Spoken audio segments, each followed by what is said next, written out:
뉴스 속 깊숙한 이야기를 들은 인터뷰 시간입니다. 오늘 두 번째 인터뷰. 국민의힘 김기현 대표가 13일 대표직 사퇴를 선언하기 전에 의미심장한 만남을 하나 가졌습니다. 바로 누구냐? 이준석 전 대표와 비공개 회동을 했는데 과연 그 타이밍에 왜 이준석 전 대표를 김기현 대표가 만났을까요? 김기현 대표와 이준석 전 대표, 여당 전 대표 두 사람의 만남, 막전막후 이야기 좀 들어보죠. 국민의힘 이준석 전 대표입니다. 안녕하세요. 네, 안녕하세요. 저는 사실은 김기현 대표가 사퇴했다 이거보다 그 바로 몇 시간 전에 이준석 전 대표하고 비공개 회동했다. 이게 더 저는 개인적으로 놀랍더라고요. 저도 그게 김기현 대표의 마지막 일정일 거란 몰랐고 예. 김기현 대표도 몰랐을 거예요. 아 그래요? 아 근데 흐름은 당 대표 사퇴는 아니더라도 제가 이제 네, 궁금한 네. 건 계속 뭔가 요구는 있었잖아요. 당신 뭔가를 내려놔야 된다. 그 상황에서 김장연대 한 축인 핵심 중의 핵심 장제원이 불출마 선언을 했어요. 그럼 이제 김기현 대표 입장에서 본인한테 이제 뭔가들이 몰려올 텐데 본인의 거취 결정이 중요한 그 시점에 이준석 전 대표를 만났다? 아니 뭐 부담은 느끼고 있었겠지만 어쨌든 통상적인 일정은 하겠죠. 네. 그런데 저는 제가 그때 만났을 때 전혀 뭐라 해야 될까요? 본인의 거취에 대한 이제 압박이 있었다는 걸 알았지만은 예. 저를 만난 직후에 이제 사퇴할 거라고는 생각 못했습니다. 저도. 그러면 뭘 어떻게 할 거라고 생각했어요, 김기현 대표? 그러니까 사실 김기현 대표 입장에서는 대표직 울산 출마 여부고 두 개잖아요. 또. 아니 고민이 있었던 건 맞는 것 같고요. 네. 그런데 그렇다고 해가지고 저는 이제 만났을 때 그렇게 말씀드렸어요. 대표님 뭐 천천히 생각하시라. 네. 이거 뭐 어차피 대통령 돌아오시는 게 15일이고 네. 그때까지 어느 정도 여유를 갖고 계시고 이제 돌아오실 때 독대라도 하고 이제 좀 결정하시는 게 어떻겠냐 네. 이렇게 했는데 김기현 대표님도 뭐 사실 그렇게 빠른 템포로 움직일 모양새는 아니었다 저는 이렇게 봅니다. 그런데 왜 갑작스럽게 이준석 전 대표 만나고 네. 이준석 전 대표가 유튜브에서 만났는데요 공개하고 나서 30분 만에 페이스북으로 사퇴 발표한 거는 왜 그렇다고 보십니까? 그건 모르죠. 근데 이제 어쨌든 공개한 거에 대해 가지고는 네. 제가 김기현 대표는 뭐 잘 알지만은 원래 신중하신 분이거든요. 뭐 그렇죠. 근데 그날 이제 저랑 헤어질 때쯤 저한테 이 대표 우리 만난 건 공개해도 될 것 같은데 이렇게 말씀하셨어요. 그래가지고 예 알겠습니다. 근데 뭐 왜냐하면 아마 그런 걸 것 같아요. 김기현 대표는 저한테 어쨌든 네. 탈당을 만류하는 내용을 얘기하셨고 뭐 당 대표 당시로까지는 당 대표니까 그럴 수는 있겠죠. 그렇죠. 그리고 뭐 저도 뭐 아니 뭐 대표님은 잘한 건 모르겠지만은 이제 탈당하든 안 하든 간에 예. 대표님은 자리를 어느 정도 지키고 계셔야 된다. 네. 그래야 된다라고 저는 말씀드렸고 그 과정 속에서 저는 뭐 김기현 대표 입장에서는 충분히 할 말을 했고 예. 그러니까 당 대표로서 탈당을 하는 사람에게 대해서 만류하는 이런 역할을 하셨고 그러니까 이게 모임이 공개로 됐을 때 외부로 노출됐을 때 나는 이제 할 일 한 거다라는 말씀 하시려고 했던 것 같아요. 네. 그런데 어쩌다 보니까 이제 그게 내용은 최대한 억측을 뭐 막기 위해서 제가 얘기 거의 안 했어요. 그러니까 유튜브 방송 나가서도 그냥 그 전에 만났다 정도만 확인하고 그다음 김기현 대표가 당에 대한 고민이 많으신 것 같다. 그리고 당의 입장에서 얘기하셨다. 이 정도만 얘기하고 나머지 얘기 안 보니까 억측이 막 이제 막 많이 나오는 거죠. 그 어제 한겨레 신문 보도하고 오늘 중앙일보 보도를 보면 저 김기현 대표 저 대표직 사퇴 여부 죄송합니다. 울산 불출마 여부 이 문제를 가지고 대통령이 엄청나게 경로했다. 뭐 이런 보도가 있던데 그런 언급을 김기현 대표가 했습니까? 아니요, 이준석 대표한테? 제가 만났을 때는 전혀 그런 타이밍 아니었고요. 네. 저는 그러니까 제가 이제 11시부터 1시간 정도 됐는데 네. 그 다음에 이제 뭐 공개됐지만 이상민 의원님 보러 가신 거로 저는 알고 있습니다. 예. 그러면 한 1시 정도까지가 이제 이상민 의원님 뵀을 테고 네. 그다음에 한 4시 반 요 정도에 사퇴하신 걸로 알고 있는데 그 3시간 동안 무슨 일이 있었나? 3시간 동안 뭐 여러 가지 소통을 하셨겠죠. 네. 그러니까 저는 뭐 그 안에서 무슨 내용이 있었는지 전혀 모릅니다. 제가. 이준석 전 대표 만났을 당시에만 해도 나 용산에서 너무 압박이 있어서 사퇴해야 돼. 뭐 이런 낌새는 전혀 없었다. 그러니까 뭔가 거취에 대해 가지고 압박을 받으시는 건 맞았죠. 왜냐면 그 네. 전날부터 공개적으로 이제 막 사람들이 말하기 시작했으니까. 예. 근데 그와 별개로 그 시점에 뭔가 고민하고 계신 단계였지 뭔가 선택하신 단계는 아니었다고 생각합니다. 아 그래요? 아 그런데요 이 대표 네.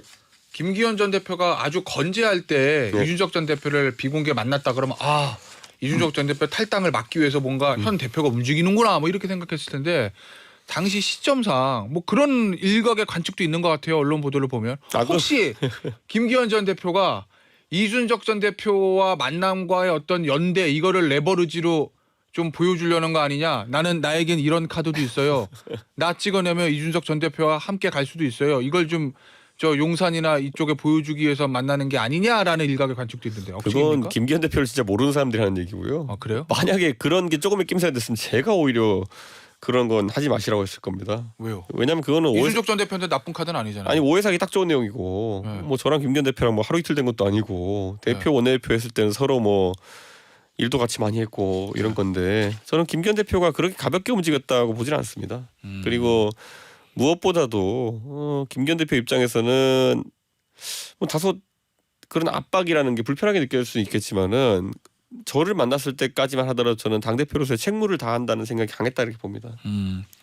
지금 김기현 전 대표죠. 대표가 물러나는 과정이 예. 자연스럽지 않다. 좀 억지로 만들어낸 것 같다. 그런 생각 있습니까? 아니, 당연하죠. 저는 김기현 대표가 네. 마지막까지 제가 책무를 다하려고 했다라는 얘기를 할 때는 네. 당대표직을 계속 하고 선거 지휘할 생각이 있고 이렇다고 좀 봤는데 저랑 헤어지고 나서 한 3-4시간 만에 그런 판단하니까 저도 네. 당황스러운 상황이고 저는 김기현 대표가 그날 했던 말들을 생각해 보면은 굉장히 당을 위한 걱정을 많이 했다고 저는 생각해요. 네, 그렇기 때문에 전혀 무슨 뭐 억하심정이라든지 아니면은 뭐 해코지하겠다 이런 생각 전혀 없었고 네.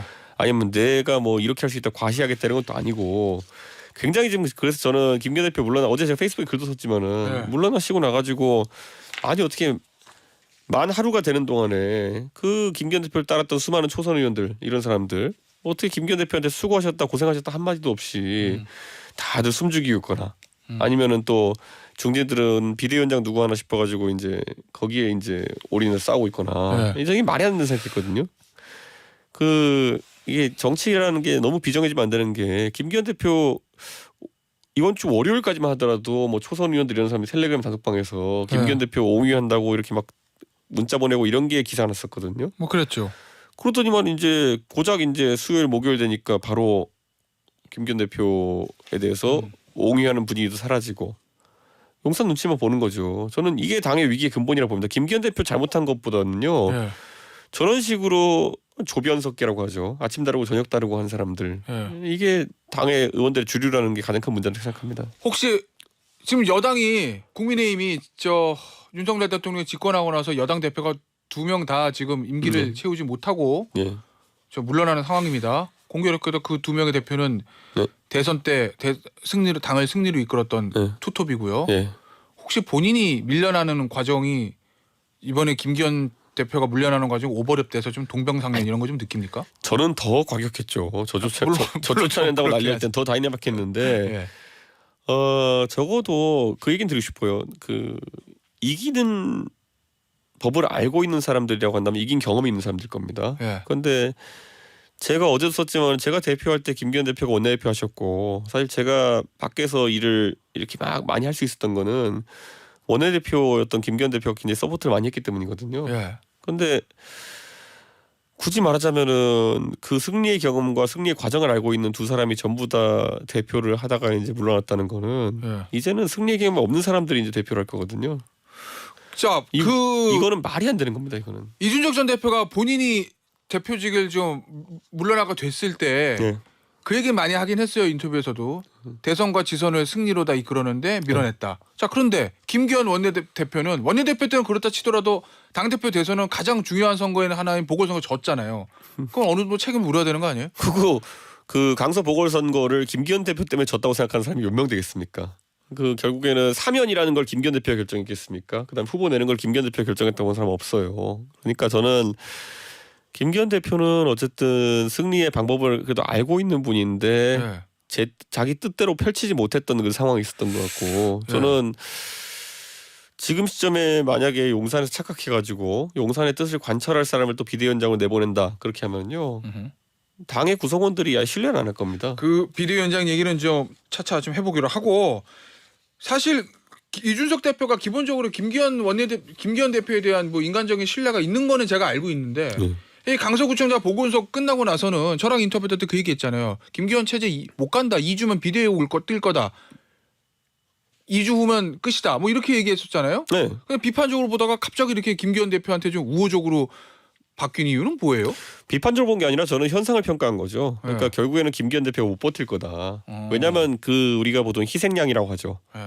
희생양을 찾으려고 노력할 테니까요. 아까 제가 말씀드렸던 것처럼 김기현 대표 때문에 강서보궐선거 지는 사람 없습니다. 강서구민 누굴 붙들고 인터뷰해봐도요. 네. 나 저쪽 당 대표가 김기현이라서 안 찍었어 이렇게 하는 사람 없을 겁니다. 예. 거의 99.9%가 만나면은 윤석열 대통령이 싫어서 그렇게 얘기할 겁니다. 그렇기 때문에 저는 그거와 별개로 다만 대통령이 뭐 강서보궐을 졌다고 해가지고 뭐 물러나갈 할 수는 없지 않습니까? 네. 그러면 희생양을 찾을 거다. 예. 그게 김기현 대표다. 그러니까 뭐 저는 빠르면 2주 안에 물러날 것이다 이렇게 예측했던 것이고 예. 그 2주 안에 안 물러나고 왜냐 윤석열 대통령 입장에서는요 본인도 누구한테 뒤집어 씌워야 될 텐데 2주 만에 뒤집어 씌우고 이러면은 이제 국민들이 다 보지 않습니까? 그러니까 시간 좀 끌다가 이제 좀 물러난 게 아닌가 싶습니다. 알겠습니다. 그런데 이 어차피 총선이라는 중요한 선거를 앞두고 있는 당의 입장에서 보면 그게 설사 개인한테는 희생양이 됐으니까 개인은 좀 불만스러울 수 있겠지만 뭔가 누군가를 희생양으로 삼아서라도 반전의 계기를 만들어야 되는 거 아니에요? 근데 뒤집어 말하면은 네. 그 국민 대다수가 지금 여기 밖에 목동 밖에 나가도요. 국민의힘이 바뀌려면 어떻게 해야 됩니까?라고 물어보면은 네. 거의 뭐 여론조사 할 필요도 없어요. 한 10명 붙들고 물어보면은 대통령이 싫어요 이렇게 할 거예요. 예. 근데 그거 변수를 제외하고 그때 혁신위도 인요한 위원장이 들어와가지고 뭐 진짜 환자는 두통이 있는데 다리 긁고 있었던 거 아닙니까? 네. 그래가지고 예? 뭐 오만 사람한테 평가하고 다니고 예. 뭐 마음이 다친 것 같다. 뭐 코리안 젠틀맨 그러니까 평가만 하고 다니다가 끝난 거 아닙니까? 예. 그러니까 저는 이번에도 마찬가지입니다. 비대위원장이라 비대위원장 뭐 누가 온다 하더라도 결국에는 대통령이 바뀌어야 된다. 또는 윤석열 대통령 때문에 지금 여당 지지율이 낮게 유지되는 거다. 이거를 말할 자신이 없는 사람이면은 볼 것도 없습니다. 저는 비대위원장 오자마자 하루면 평가 다 될걸요. 누가 와가지고 뭐 대통령을 잘 모시고 당이 혁신을 되면 이런 소리 하면요. 예. 바로 국민적 관심이 식을 겁니다. 알겠습니다. 오늘 이준석 전 대표의 인터뷰는 2부에서도 이어갈 거니까 2부에서 비대위원장 후보 한 명씩 올려놓고 우리 좀 예. 장단점 평가를 한번 해보자고요. 알겠습니다. 혹시 김기현 대표 만났을 때 대표님 혹시 물러나시게 되면 저한테 오세요. 뭐 이렇게 얘기한 거 없어요? 전혀 없습니다. 아, 그래요? 그리고 뭐 저희 네. 둘을 아는 사람이면 전혀 그럴 성격이 아니라는 건 알고 있고요. 예. 김기현 대표도 남한테 부담 주는 거 싫어하고 저도 남한테 부담 주는 거 싫어하고 그런 성격입니다. 알겠습니다. 앞으로 김기현 대표 어떻게 할 거로 보십니까? 전 대표 울산 출마할 거로 보세요? 출마 못할 거로 보세요? 저는 출마를 본인 입으로 얘기하진 않으시겠지만은 본인은 지금 원하는 것 같은 보도는 이어지고 있긴 합니다. 그다 추측이죠. 김기현 네, 대표 아무 말도 추측이죠. 안 하셨으니까요. 근데 저는 이렇게 생각합니다. 김기현 대표가 어제 저도 페이스북에 글 썼지만은 안 좋은 모양새로 만약에 이렇게 계속 몰려가게 되면은 그게 결코 당에 좋은 일이 아닐 겁니다. 저는 누가 나중에 당을 이끌던지 간에 김기현 대표에 대한 예우는 최대한으로 갖춰야 된다. 저는 그런 생각합니다. 패장임에도 불구하고요. 패장이란 게 뭐 아까 제가 말씀드렸지만은 누구 때문에 진 건지 명확하기 때문에 그럼 대통령한테 책임을 물어야 됩니까? 이미 묻고 있어요 국민들이. 예, 지난 강서보궐선거에서 그게 뭐 김기현 대표를 때리려고 국민들이 그 심판한 거겠습니까? 아니죠. 대통령한테 봐라 우리는 당신이 뭐 생각을 바꿨으면 좋겠다라고 강서 구민들이 얘기한 거고요. 예. 이런 거잖아요. 그 지난번에 저는 이미 몽둥이를 때렸다 봐요. 예. 예. 그런데 만약에 진짜 대통령께서 이 의미를 받아들이지 못하고 계속 간다면은 곤장을 치겠죠 국민들이. 알겠습니다. 자, 그럼 대통령을 어떻게 바뀌어야 할지 이준석 전 대표의 이야기는 2부에서 마저 들어보도록 하죠. 이준석 전 국민의힘 대표의 인터뷰 계속 이어가 보도록 하겠습니다. 자, 1부에서 하다만 이야기. 이준석 전 대표는 모든 문제의 원인은 윤석열 대통령에게 있다. 뭐 이렇게 얘기하잖아요. 예. 인터뷰에서도 그렇고 뭐 글 쓴 것도 그렇고. 그러면 국민의힘이 총선에서 이기려면 윤석열 대통령이 변화해야 된다. 뭐 이 얘기인데 뭐 어떻게 변화해야 된다는 얘기입니까? 결국 고양이 목이 방울 달기죠.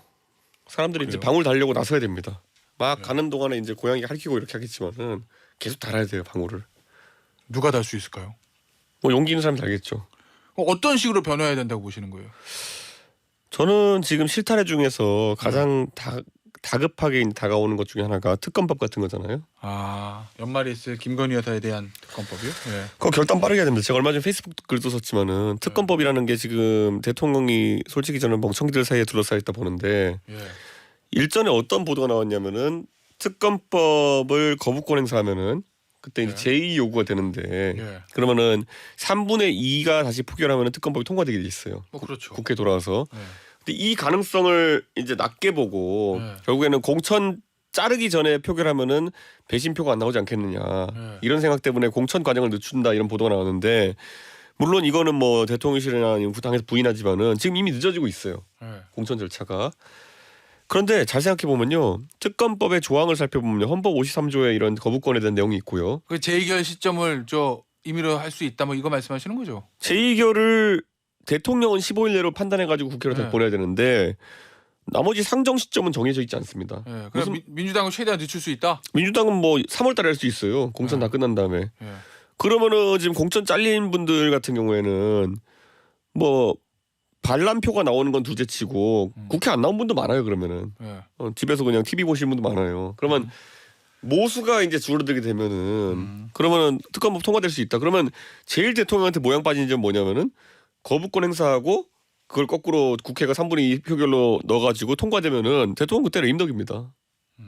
거부권이 무력화되는 거거든요. 예. 그러니까 저는 대통령께서 이런 것들을 염두에 두고 좀 움직이셔야 되는데 네덜란드에서 국익을 위해 지금 다투시느라 지금 전혀 지금 국내 정치를 못 보고 계신 것 같다.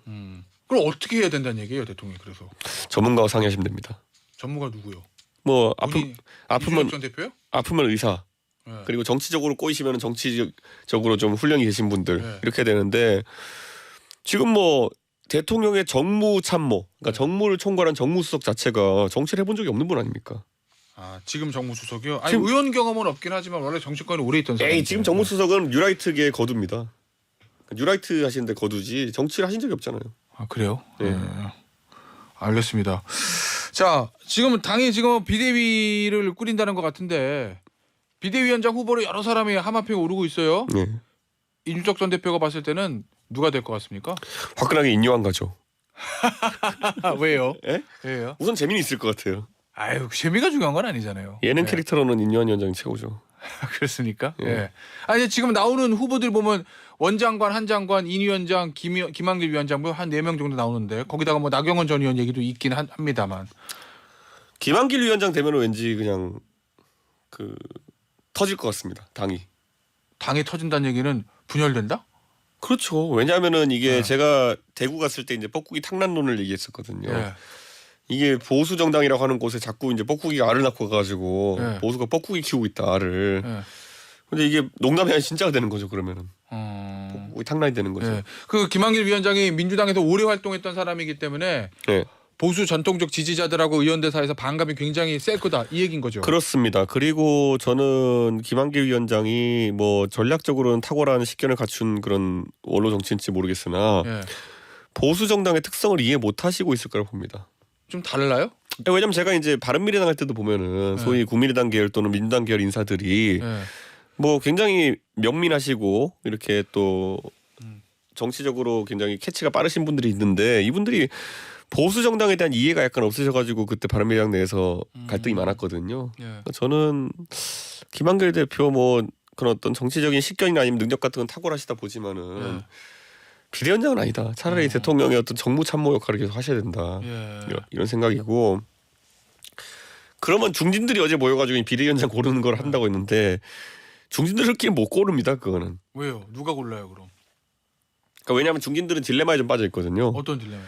개혁적인 사람을 고르면은 가장 먼저 자신들한테 칼을 들고 올 것이고 예. 예.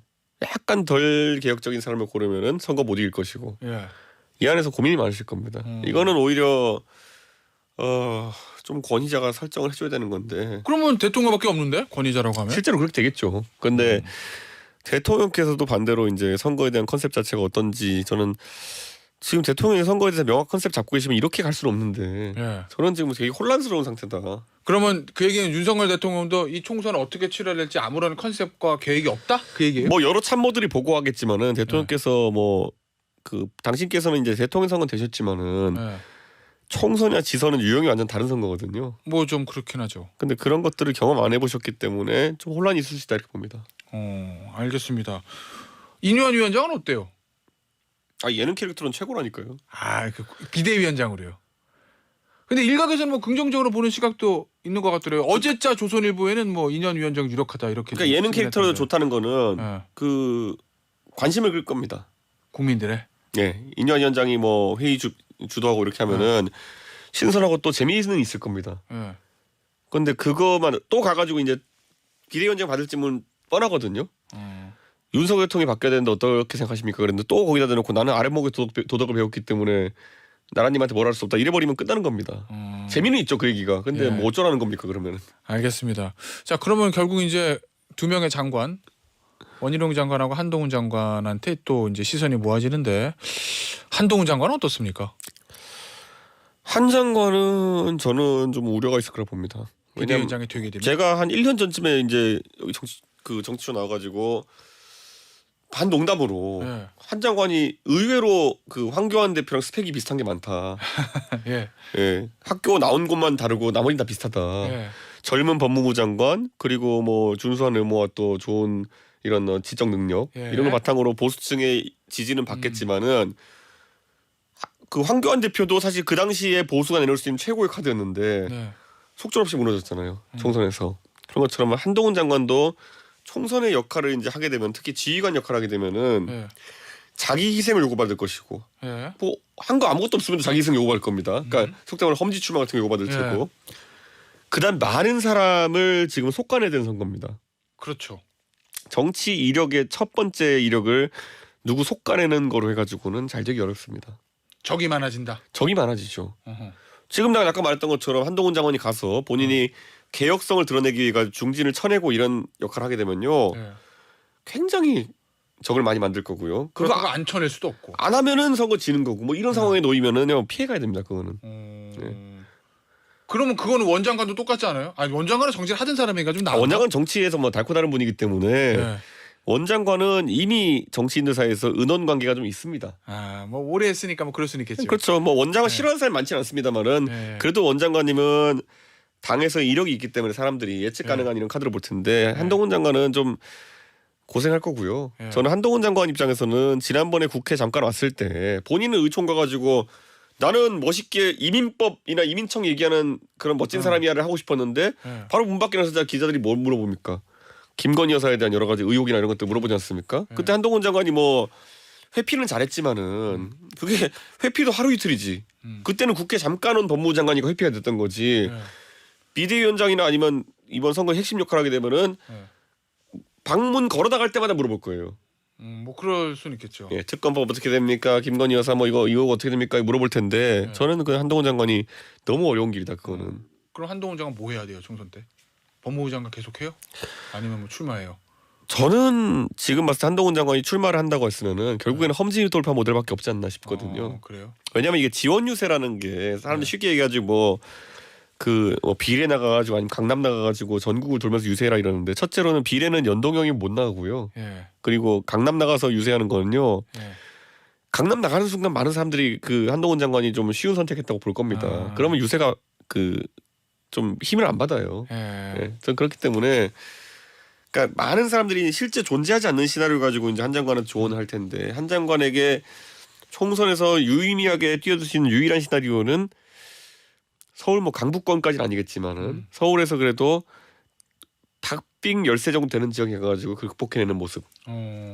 저는 한 장관이 이제 일부 여론조사에서는 뭐 정청래 의원이랑 붙인 여론조사도 있고 이렇게 한데 그 격차를 봤을 때 한 장관이 개인 득표력은 있다 봅니다. 그럼 지역관 한번 찍어보세요. 박빙 열쇠 이제 어디 있어요? 서울에서 한강에 면하지 않은 지역 아무데나 고르면 됩니다. 한강 벨트가 아닌 지역? 한강에 면한 곳이 아닌 곳. 네, 하면은 예. 한 장관이 꽤 주목을 받을 거다. 예. 네. 근데 이거 이렇게 얘기하면 또 무슨 뭐 저한테 그럼 종로인데. 종로는 진짜 아닙니다. 아 그래요? 종로는 왜냐면요. 종로는 한 장관이 선택하면은 민주당에서 너무 자신 있게 최강의 종로 카드 정세균 총리 꺼낼 겁니다. 아 그래요? 정세균 총리가 종로 이제 지역 관리하신 걸 들어보면요. 네. 거의 이거는 뭐 종로에 누가 나가도 안 되는 상황이다. 국민의힘에서는. 네. 알겠습니다. 네. 원희룡 종로 나가면 진짜 황교안 대표 되는 거예요. 아 그런 거예요? 네, 황교안 대표 종로를 네. 이제 대표로서 책임감을 나가셨지만은 네. 너무 원사이드하게 밀리셨잖아요. 네. 알겠어요. 네. 자 그러면 비대위원장 원희룡 장관은 어떻습니까? 원장님이 이제 소위 말하는 스타성은 있죠. 예. 네, 주목 많이 받았으니까. 네. 근데 저는 원장관 좋아하는 선배인데 사실 그 이번에 또 정치 활동 재개하신다고 하면서 종교 집단에 가가지고 그 간증하시고 이런 거 아, 그게 뭐 종교인으로서는 전혀 문제될 행동 아니고 예. 당연히 하실 수 있는데 하필이면 정광 목사랑 엮이셔가지고 예. 그게 확장성에 한계가 있지 않을까 우려가 있습니다. 그러면 지금 언론에 보도되기는 후보들 다 좀 별로 아니라는 건데 이준석 전 대표한테 제안 오면 할 거예요? 아니요. 왜요? 전권을 준다. 하고 싶은데 다 해. 뭐 이렇게 하면. 지금 전권이라는 단어가 사전에서 다시 쓰이고 있어요. 네. 지금 인류한 전권혁신위원장을 네. 보면서 많은 사람들이 전권이라는 단어가 사전적 의미가 맞느냐. 예. 전권의 밑에 이제 예문으로 이제 달아야지 보니까 인요한에게 전권을 주겠다는 예. 아무것도 안 주겠다는 뜻이다. 뭐 이렇게 되는 것 같거든요. 예. 저는 전권이란 단어는 의미 없고요. 비대위원장도 의미가 없고요. 아니 왜냐면 국민의힘 입장에서 뭐 현실 가능성을 떠나서 네. 머릿속에 상상했을 때 가장 국민의힘과 대통령실을 변했다. 총선에 절박하다라고 보여줄 수 있는 최고의 카드는 이준석 전 대표 아니에요? 사이가 제일 안 좋은 사람 데리고 온 생각해 보십시오. 겁니까? 그러면 제가 가가지고 바로 이제 대통령실 거의 표현 적절할지 모르겠지만 작사를 낼 건데 예. 그리고 뭐 당도 보면은 지금까지 부역행위했던 사람들 작사를 낼 텐데 예. 알겠습니다. 그거를 어떻게 자기들이 예. 선택할 수 있겠습니까? 알겠습니다. 예. 자 마지막 주제를 좀 보죠. 이낙연 전 대표하고 예. 혹시 신당 각자 차리면 같이 할 가능성 있어요? 전혀 논의한 바 없고요. 네. 하지만 저는 낙준연대 뭐 이런 얘기들 하도 많이 나와가지고. 예. 그런데 뭐 제 입장에서는 언론에서 관심을 갖는 이유는 분명히 그 국민들 사이에 그런 기대가 존재한다 이렇게 보고요. 하지만 저는 이낙연 대표님 예전에 바른미래당 최고위원 할 때 제가 이낙연 총리님이 총리 관저에서 막걸리 한 잔 저희 지도부에 대접하신 거 외에는 진짜 사적 인연이 없습니다. 예. 그래서 정치라는 거는 어느 정도 긴밀한 사람들 속에서 그런 걸 얘기할 수 있는 건데 저는 그건 아직까지 좀 거리감이 있다 봅니다. 전혀 고려하고 있지 않다. 지금 단계에서는. 예. 근데 그러면 닫아놓을 필요는 없고요. 예. 열어놓고 봐야죠. 금태섭 의원 쪽하고는요. 얼마 전에 좀 되게 비판적으로 얘기했던데. 그러니까 금 의원님이 좀 가볍게 움직였으면 좋겠어요. 금태섭 의원님은 분명히 장점이 많은 분이고 예. 좋은데 이제 금태섭 의원님이 그 당을 하시면서 같이 하시는 분들은 저랑 생각이 다른 분들이 많은 것 같아요. 그냥 다르다. 저는 정책적으로나 이런 이견이 있는 건 저는 관계없는데 예. 이준석 까기가 약간 삶의 목표인 분들도 있어요. 그런 분들은 그 목표대로 사시면 되지 왜 굳이 이준석이랑 같이 하려고 하느냐. 예. 저는 그건 의문이 있습니다. 그래서 그러면 몇몇 사람들이 이준석 전 대표를 디스하는 거에 몰두하고 있기 때문에 그쪽 세력과는 함께 할 수 없다. 저는 저 까는 사람 대한민국 많기 때문에 그건 신경 안 쓰다니까요. 근데 그럼요. 업이 그거인 분들이 있어요. 네, 직업이 그거인 분들이 있어요. 예. 네, 그분들은 왜 나랑 같이 당을 하고 싶어 하는 거지? 제가 네. 의심할 수밖에 없죠. 아 그러면 이낙연 전 대표하고도 아직은 좀 아닌 것 같고 금태섭 전 의원과도 아닌 것 같고 그러면 독자 신당하겠다는 얘기입니까? 저는 제 개인 움직임은 당연히 하고요. 예. 저는 뭐 내일 제가 이제 모레인가요? 유튜브 채널에서 제주 유튜브 채널에서 이제 양양자 의원님과 또 과학기술 관련해 대담하고 이렇게 하는데 양양자 의원님 만나 뵀는데 뭐 저는 금태섭 의원도 마찬가지면 만나 뵈는 분마다 되게 장점들을 많이 보고 있습니다. 저는 뭐 그런 것들을 잘 살려나가야죠. 알겠습니다. 구체적인 계획은 서 있어요? 서 있죠. 아 그래요? 요즘 신나게 글 쓰고 있습니다. 예. 장재원 의원이 불출마 선언했잖아요. 네. 이대로 그냥 수면 아래로 가라앉을 것 같습니까? 아니면 모종의 역할을 할 거라고 보십니까? 총선에서. 지난 한 2년 동안에 장재원 의원을 장재원 그 띄어쓰기 하고 이선 후퇴로 검색하면은 본인이 이선 후퇴하겠다고 한 게 한 3번 정도 될 거예요. 아 그래요? 네. 그러니까 크게 의미는 없고요. 저는 장재원 의원이 뭐 부산시장을 나가기 위해 가지고 그런 선택을 했다부터 시작해서 하는데요. 부산시장은 뭐 본인이 하고 싶다고 되나요? 네, 국민들이 봤을 때 이번 정권의 실패나 아니면 지금까지 부침에 있어서 장재원 의원 역할이 컸다고 생각하면요. 죽었다 깨어나도 부산시장 안 됩니다. 그러니까 저는 그런 걸 뭐 누가 약속할 수 있는 위치도 아닐 테고 예. 약속 받지도 않을 테고 장재원은 항상 어쨌든 큰 선택을 했습니다. 근데 뭐 그게 국민들한테 임팩트 있게 비춰질지는 왜냐하면 강서 보궐선거 평가 다시 해보라 그러면요. 강서 국민들한테 가가지고 장재원 때문에 안 찍은 겁니까? 윤석열 대통령 때문에 안 찍은 겁니까? 그러면 압도적으로 윤석열 대통령일 거예요. 그래요? 예. 네. 장재원은 이철규 의원에 다 날려도요. 예. 대통령 안 바뀌면 전혀 선거 변화 없습니다. 알겠습니다. 자 마지막 질문입니다. 어찌됐건 간에 국민의힘의 비대위원장으로 올 거예요. 이준석 전 대표가 전직 당대표 대선과 지방선거를 이었으나 네. 임기를 채우지 못한 전 당대표로서 네. 앞으로 올 비대위원장에게 네. 당신 말이야 총선 이기려면 이거 해야 돼라고 조언을 남겨주신다면?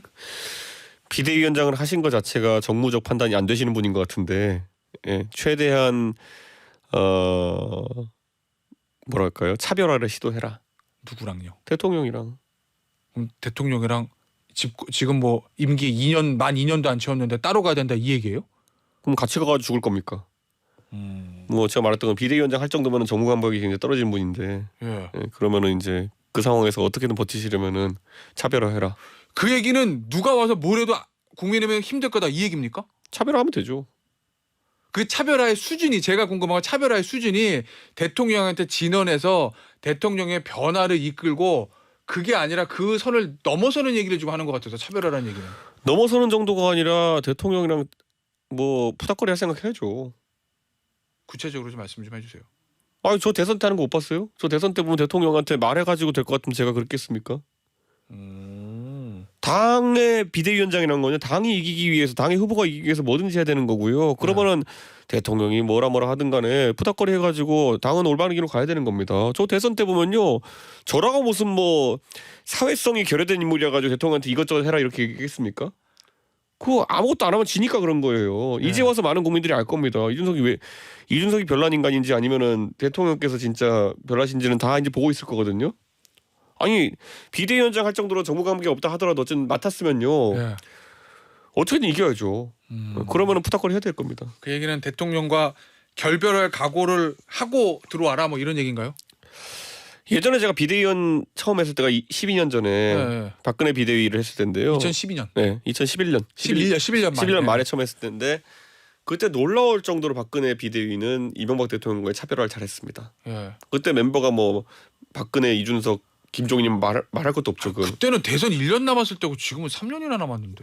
어쨌든 간에요. 그러니까 저는 대통령께서 지금까지 뭐 계속 우리 상투적으로 바뀌어야 된다 얘기하지만 이제는 바뀌길 기다릴 이유도 없어요. 이제는 안 바뀌면 그냥 푸닥거리 하고 가야 됩니다. 이제. 예. 알겠습니다. 오늘 저 인터뷰는 여기서 마무리해야 될 것 같습니다. 지금까지 국민의힘의 이준석 전 대표였습니다. 감사합니다. 네, 감사합니다.